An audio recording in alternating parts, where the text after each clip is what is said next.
बिस्मिल्लाहिर्रहमानिर्रहीम। अस्सलाम वालेकुम दोस्तों, मैं हूं शाहिद नईम और जावास्क्रिप्ट की एक नई वीडियो के साथ हाजिर खिदमत हैं।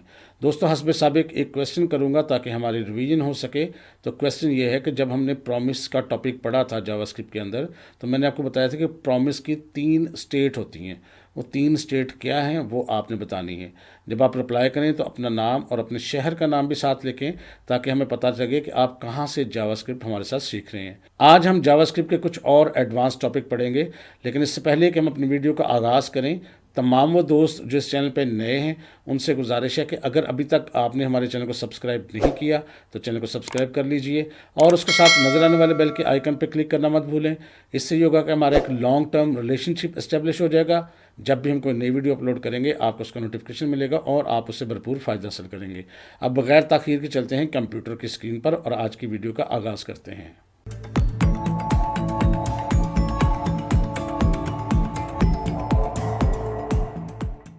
तो दोस्तों, जावास्क्रिप्ट के एडवांस टॉपिक में से आज हम जो टॉपिक पढ़ेंगे वो बहुत छोटा सा है, आसान है, लेकिन है बहुत इंपॉर्टेंट। और आज के टॉपिक का नाम है इफ़ी। इफ़ी से क्या मुराद है? Immediately invoked function expression. ये जावास्क्रिप्ट में एक टॉपिक है और इसका छोटा करके इसको हम लिखते हैं इफ़ी। इफ़ी से क्या होता है?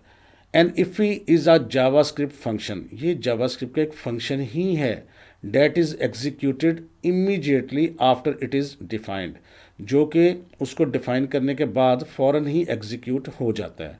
अगर आपको याद होगा तो जब हमने फंक्शंस पढ़े थे तो हम आपको बताया करते थे कि जब हम फंक्शन डिफ़ाइन करते हैं तो ये उस वक्त रन नहीं होता।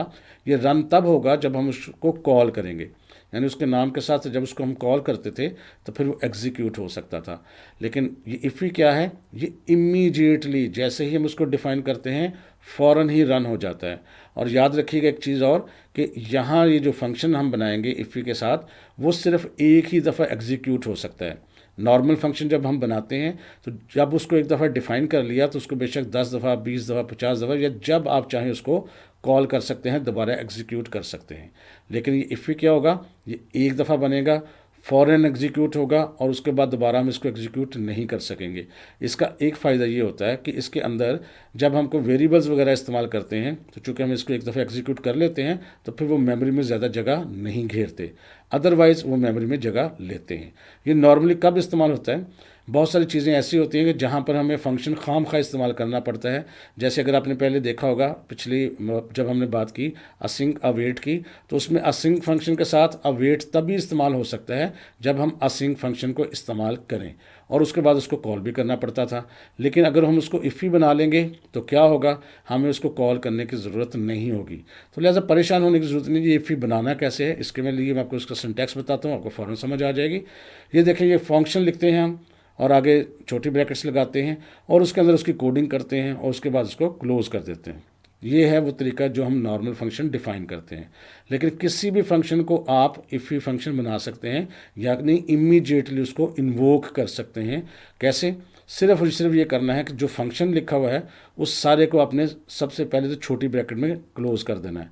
ये देखें, उसके बिल्कुल शुरू में एक छोटी ब्रैकेट लगानी है, जहाँ फंक्शन ख़त्म हो रहा है वहाँ छोटी ब्रैकेट लगानी है और उसके फ़ौरन बाद फिर छोटी ब्रैकेट शुरू करके ख़त्म करके सेमीकोलन लगा देना है। तो इससे क्या होगा? ये फंक्शन जो है पूरा का पूरा अपना एक छोटी ब्रैकेट्स में ले जाना है और उसके आगे फिर छोटी ब्रैकेट्स डाल के सेमीकोलन लगानी है, तो ये एक इफ़ी बन जाएगा। कोड एडिटर विंडो पर चलते हैं और इसको यूज़ करके देखते हैं। ये देखिए जी, असिंक अवेट फंक्शन हमने अभी किया था और उसमें क्या किया था? असिंक को हमने यूज़ किया था, उसके साथ अवेट यूज़ किया था और ये हमने 4-5 दफ़ा उसको कॉल किया है। एक तो इसको कम कर देते हैं ताकि आपको समझने में और देखने में आसानी हो।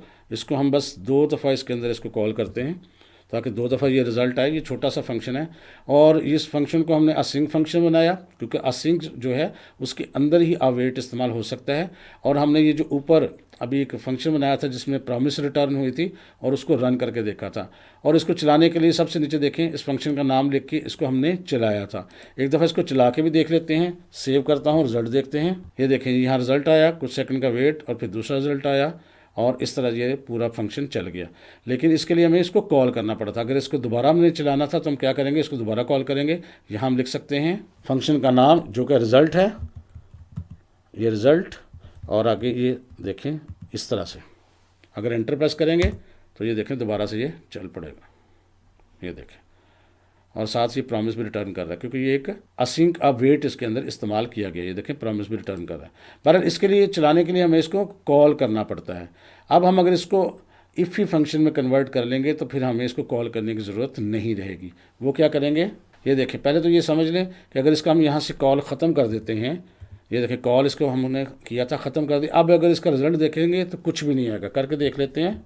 ये देखें स्क्रीन पर, आप बेशक जितना मर्जी वेट करें, ये कुछ रिजल्ट नहीं देगा तब वक्त है कि आप यहाँ पर लिखें ना, यानी उसको कॉल करना पड़ेगा आपको। ये देखें फिर अब वो चल पड़ा है, यानी फंक्शन को कॉल करना पड़ा है। लेकिन अगर आप ये चाहते हैं कि फंक्शन ऑटोमेटिकली चले, जब हम इसको रन करें हमें कॉल करना ना पड़े, तो फिर आपको इफ़ी बनाना पड़ेगा। वो कैसे करेंगे, और मैंने आपको बताया था कि इफ़ी बनाने का तरीका सिंपल सा है। उसके बिल्कुल शुरू में जाएं और असिंक से बिल्कुल शुरू में गए और छोटी ब्रैकेट को शुरू किया, और जहाँ फंक्शन ख़त्म हो रहा है वहाँ छोटी ब्रैकेट बंद कर दी। एक तो ये काम हो गया।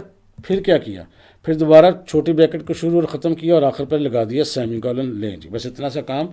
अब ये फंक्शन क्या करेगा, ये खुद ब खुद चलेगा, हमें इसको कॉल करने की ज़रूरत नहीं रहेगी। सेव करके रिजल्ट देखते हैं जी। ये देखिए ये चल पड़ा, हमने इसको कॉल नहीं किया और ये फंक्शन चल रहा है। अगर आप इसको रिफ़्रेश भी करेंगे तो देख लें, ये देखें बगैर हमने इसको कॉल किए हुए इसको हम चला सकते हैं। ये देखें जी। तो बस ये समझ लेना है कि ये इफ़ी फंक्शन जो है, ये आप किसी भी तरीके से इसको किसी भी फंक्शन को बना सकते हैं। सिर्फ उसके शुरू में ब्रैकेट लगानी है, आखिर पे ब्रैकेट लगानी है, और उसके बाद दोबारा से छोटी ब्रैकेट्स लगा के सेमीकोलन एंड पे लगना है। तो ये आपका इफ़ी फंक्शन बन गया, जो कि खुद ब खुद चलता है। और यहाँ पर एक चीज़ और मैं बता दूँ, ये इफ़ी फंक्शन आप किसी भी फंक्शन को बना सकते हैं, और उसका तरीकाकार क्या है, इसका सिंटैक्स देख लें। ये तो तरीकाकार वो है जो भी हमने इस्तेमाल किया, यानी फंक्शन था, उसका नाम होना ज़रूरी नहीं है बिल्कुल भी, और उसके आखिर पे दोबारा से हमने ब्रैकेट्स लगा के उसको रन किया है। इसी तरह ये एरो फंक्शन भी हो सकता है, वहाँ फंक्शन की जगह आप एरो फंक्शन यूज़ करेंगे, बाकी तरीका उसका सेम वही है। और असिंक फंक्शन हमने अभी यूज़ किया है, उसका तरीकाकार भी यही होता है। इसको आप किसी भी तरीके से यूज़ कर सकते हैं। तो ये इफ़ी फंक्शन बाज़ वक़्त बहुत काम की चीज़ें होती हैं इसके अंदर, और बहुत जगहों पर हमारे काम आता है। छोटा सा टॉपिक था लेकिन इंपॉर्टेंट था। मैं उम्मीद करता हूँ आपको समझ आ गई होगी। बस आज के लिए इतना ही। अगर वीडियो अच्छी लगी है और इसमें से कुछ नया सीखा है तो उसको लाइक कीजिए और शेयर कीजिए। इंशाअल्लाह ताला दोबारा मुलाकात होगी कुछ नई चीज़ों के साथ। तब तक के लिए इजाज़त दीजिए। अल्लाह हाफिज़।